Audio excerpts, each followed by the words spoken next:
înainte să trec cu buldozerul peste ce aveam de trecut, vreau să precizez că acesta nu este un pamflet, ci este un scurt metraj tragico-comico-educaționalo carpato-danubiano-pontic. Cer scuze acum. Na, asta e. Have a nice day today și 1000 de idei sau niciuna.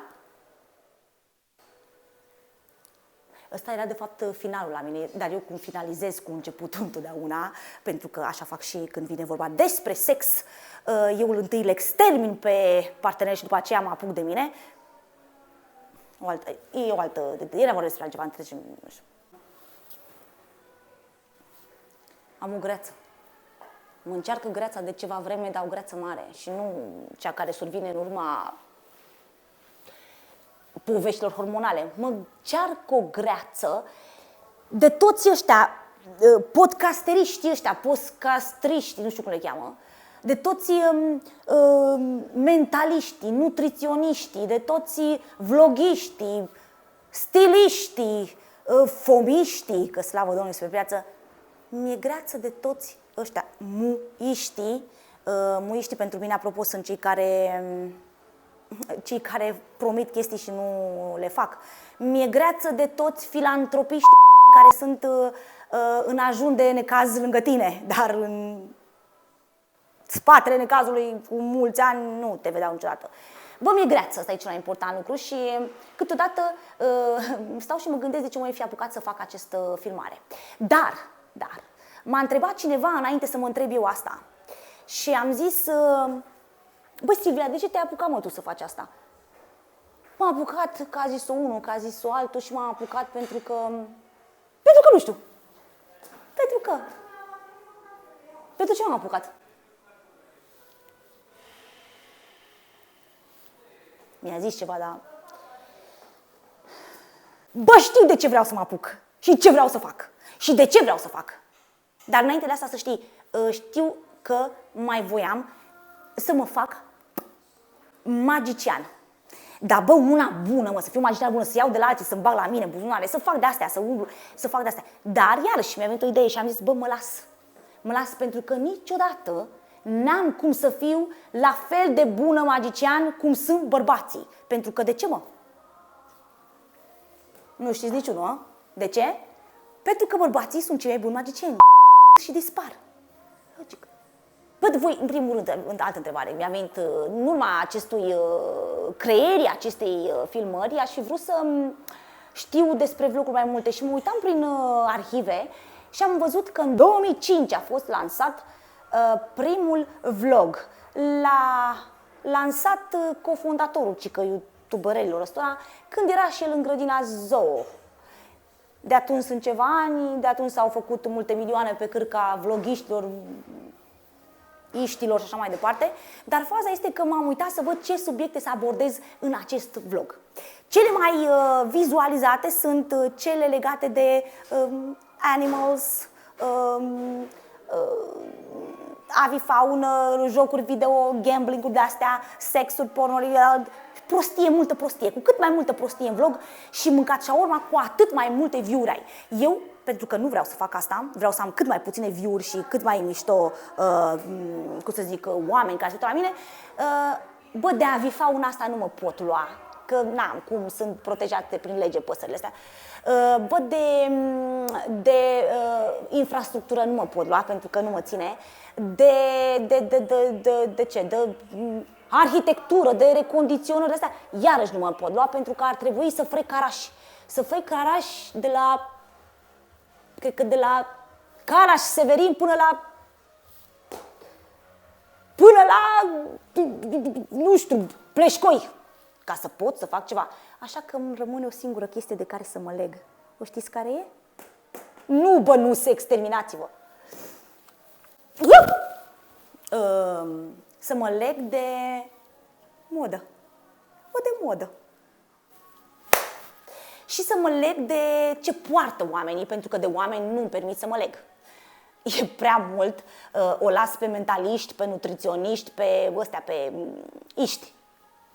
iști, pe astea care sunt iști toți acum. Podcasteriști ăștia și așa mai departe. Dar de modă mă pot lega pentru că o fac foarte mișto. Și pentru că moda m-a consacrat și parce que je suis très talentată, să trecem la capitolul următor. Alo, da. Da. Baza tubulară.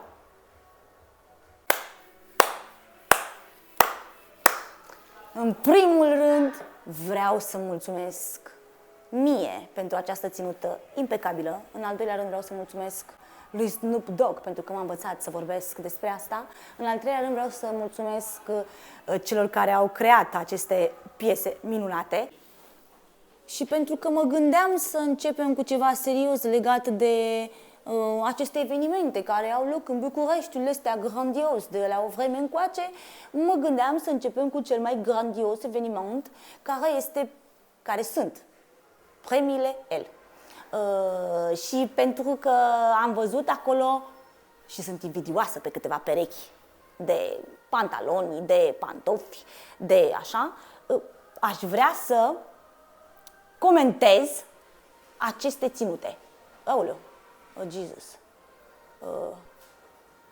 Să începem. Dar nu vreau să începem. Nu vreau să începem. Poate mai putea să vorbesc despre ceva interesant, dar cred că puteți să-mi dați un like și un subscribe și să-mi scrieți acolo despre ce ați vrea să mai vorbim. Începem. La premiile El, la care nu am participat de vreo câteva decenii, pentru că am fost cu mentaliștii în alte dimensiuni ca să mă pot readapta vremurilor care urmează să vină, atunci, nu știu ce vreau să zic. În peisajul autohton mioritic și bucureștean se întâmplă evenimente pe care unii dintre noi le vedem doar la televizor, alții cu ochiul minții, alții cu ochiul viu și alții pe laptop. Eu sunt astăzi pe laptop în baie la Kong pentru că sunt King Kong. King Kong. Vreau să vă spun că mi-au plăcut foarte mult ținutele de la El față de alți ani. Mi se pare că lumea se dă puțin mai mult de-a dura. Și uite, am să vă arăt, debutez cu această pe laptopul meu. Aici am în imagine pe cei care sunt realizatorii ai acestor eveniment grandios din București, că până la urmă câteva sunt în București ăsta, 120 mari și late. Și îmi place foarte mult ceea ce poartă Maurice, încep cu Maurice, pentru că efectiv m-aș încălța în pantofii lui. Scuze, o să puțin răcită. În fine, Maurice poartă o ținută impecabilă din punctul meu de vedere, accesorizată cu aceste minus kilograme, vine Jujuc. Roxana poartă de asemenea o ținută interesantă. Eu nu aș fi purtat la acest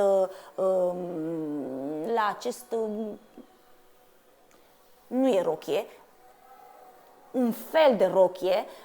Eu nu aș fi pus pantofi stiletto niciodată la aceste croiuri și nici la mână acele accesorii, având în vedere că la gât poartă ceva diametral opus.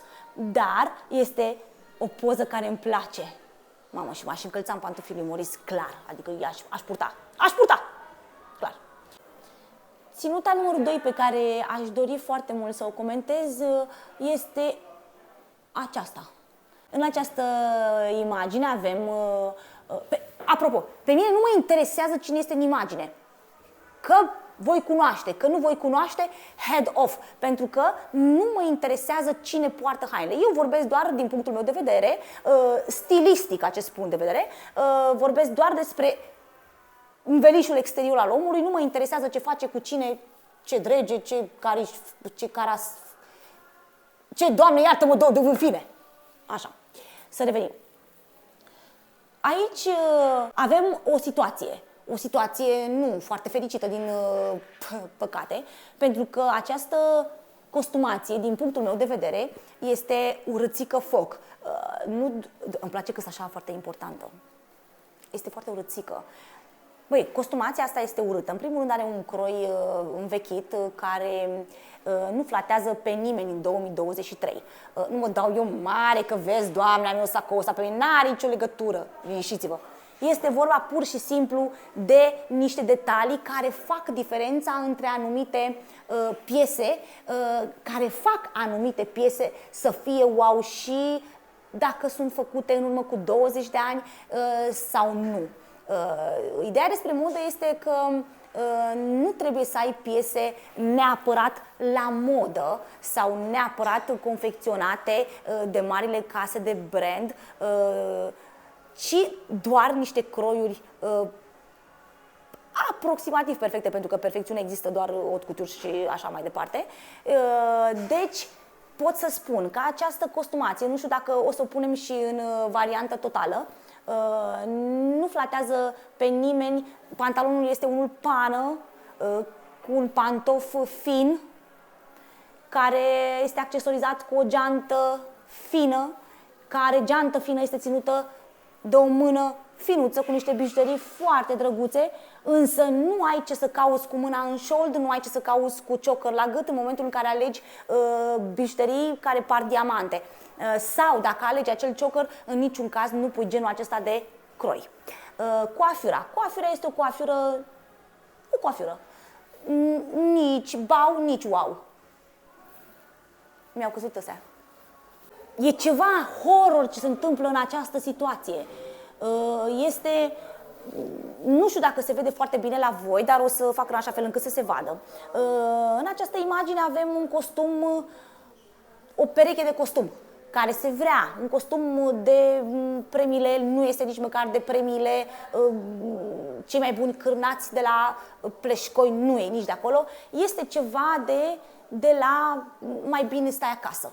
Dar nasol este nu doar situația costumului, nasoală nu este nu doar situația costumului, ci și ceea ce se întâmplă la nivel de level up, de cap. Pentru că, iarăși, în 2023, coafiurile ar trebui să fie puțin mai normale, mai puțin să arate a făcut acum fresh, tunsă, spălată, tapetată, apretată. Nu merge așa ceva. Costumația nu o văd în jos, dar îmi imaginez că este horror. Atât timp cât alegi să porți această chestie, nu ai cum în sus, nu ai cum în jos să porți Rico Owens, că nu ai cum. Îmi place că mănușa se descrie doar pe 2 degete, deci este o invenție a unui creator rumen care, bineînțeles, din nou face ravagii atunci când se încearcă să se copieze lucruri unul la unul cu cele de afară. Deci aici este X. Și ce-aș fi luat eu? Eu n-aș fi luat nimic, aș fi stat acasă. Da.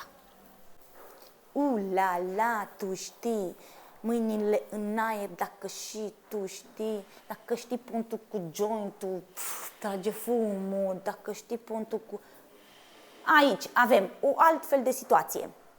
În mod normal, mi-ar fi plăcut estetica, combinația de bluză gen romantico, nu știu, așa, cu acest tip de pantaloni mi-ar fi plăcut, dar nu îmi place în această situație, deși aici, deși am zis că nu vorbesc, despre cine poartă hainele.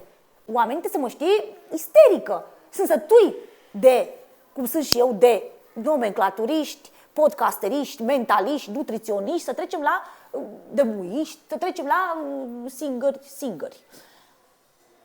Nu-mi place cum se redă această bluză în combinație cu acest sutien, cu acest pantalon, cu acest bocanc. Îmi place, în schimb, capul. Este o aglomerare de materiale care nu lasă corpul să respire. În al doilea rând, nu-mi place combinația materialul bluzei cu materialul pantalonului. Deși nu văd foarte bine, dar dacă în poză, mie personal, nu-mi plac niște texturi, cu siguranță nu-mi vor plăcea nici în realitate deloc. Încălțările să zici că poate ar fi putut fi combinate cu pantalonul, dar dacă ar fi avut 10 cm poate în sus, deci pe verticală, nu pe orizontală, și nu prea îmi place ținuta. Băgania și pula. Aici avem o situație interesantă pentru peisajul mioritic românesc. Îmi place armonia asta trupească, îmi place cum îi stă freza, îmi place make-up-ul. Băi, îmi place chestia cu cureaua, dar aș fi ales două curele identice. Dacă nu ar fi fost identice, dacă ar fi fost identice, mi-ar fi plăcut mai mult. Și cred că o singură chestie aș fi avut aici de comentat. Îmi plac pantofii, aș fi ales un alt croi al pantalonului. Cred că m-aș fi dus pe puțin mai larg. Dar îmi place.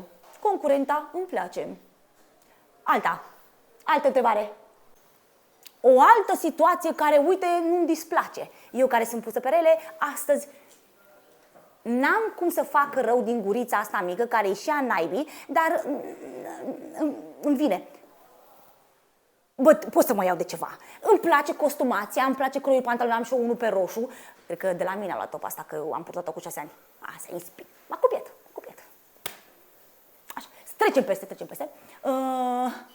Mă-mi place culoarea părului de mă piș pe mine. 2 la mână, îmi place costumația. 3 la mână, nu-mi place trandafirul ăla. Băi, când ai costumația asta, dă-l, Doamne iartă-mă, de trandafir.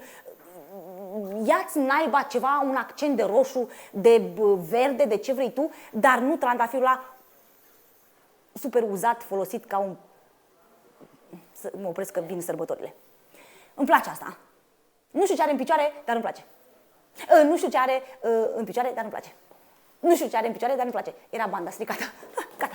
Oprea. Hopa, Penelopa. Avem aici o zebră umblătoare, dar bipedă. Deci nu sunt tabita alea, sunt doar 2 zebre într-o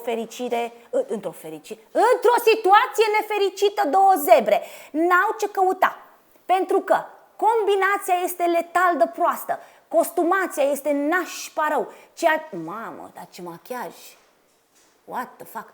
În fine, alăturarea de perle minuscule, neînchegate prea bine, adică confecționarea lor este de proastă calitate, alăturate acestor mănuși din tiul nașpa ieftin, cu aceste cizme, și nu e vorba despre prețuri aici, ci pur și simplu de felul în care arată lucrurile. Când alegi bă, nici eu nu am nu știu câți bani și acest lucru pe care îl fac acum nu îl fac ca să jignesc cu oameni sau să mă iau de posibilitățile financiare sau nu ale noastre, ci pur și simplu de asocierea și alăturarea unor elemente atunci când mergi și te prezinți la un eveniment fashion care se vrea a fi cu ștaif.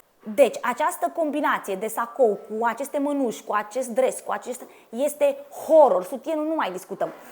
Nu știu cum ar fi putut îmbunătăți această situație, ba da, știu. Păstrai sacoul, luai aceste dresuri, puneai o pereche de sandale doar cu o baretă în față, cu un toc extraordinar de înalt sau cu niște chestii ca ale mele sau chiar cu să zicem, un Rick Owens campat pe el. Sau chiar cu niște margiele mișto. Dar dădeai jos, bă, puteai să iei niște mănuși, dar nu genul ăsta de mănuși. Și dădeai jos acel sutien. Bă, când vă văd pe toate, pe sub sacouri, cu tot felul de sutiene, bă, eu n-am, da? În fine, așa, bă, mă ia cu leșin, efectiv îmi crește glicemia și nu de alta, tocmai mi se ridicase, că am băut niște apă cu ceva, chimicale, nu mai contează.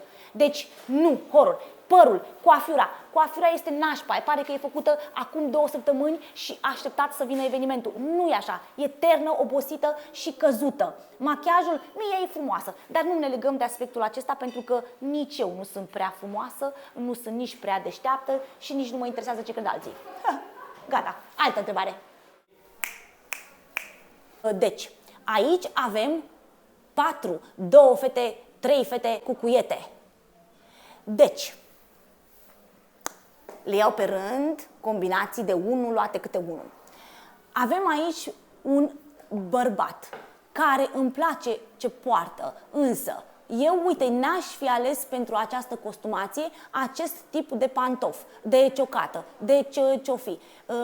Deși estetic vorbind este potrivit cu această estetică a costumului, aș fi ales, să zicem, nici eu nu știu ce să zic în acest moment. Eu aș fi pus niște Rică-Onsuri cu toc. Ținuta următoare, concurenta următoare. Avem o situație de piele reală.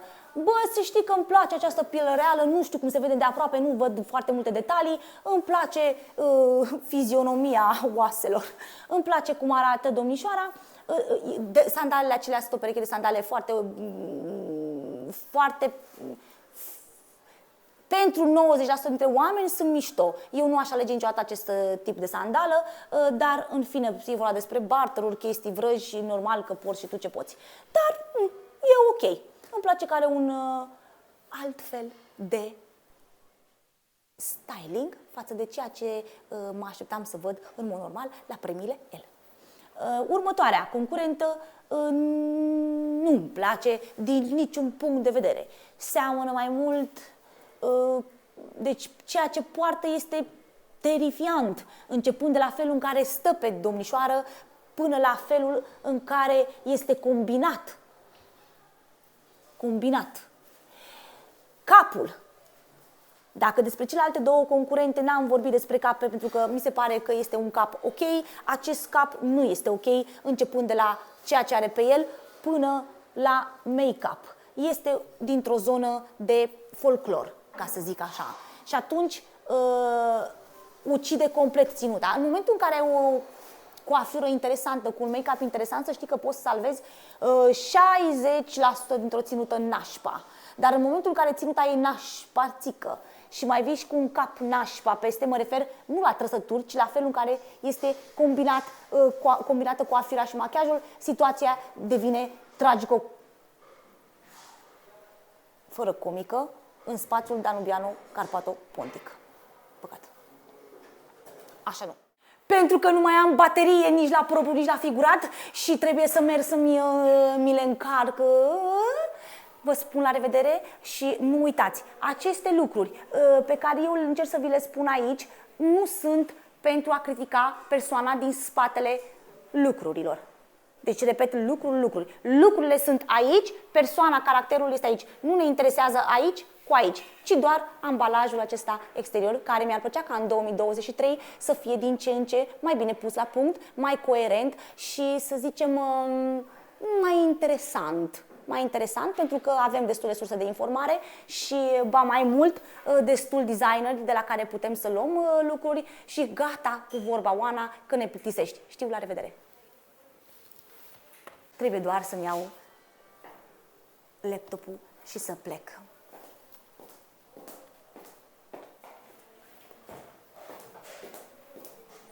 Am revenit pentru că, fiind Crăciunul, am uitat să vă fac urările de Crăciun și să aveți sărbători binecuvântate, cu mult stil, cu pace în suflet și mai mult bun gust.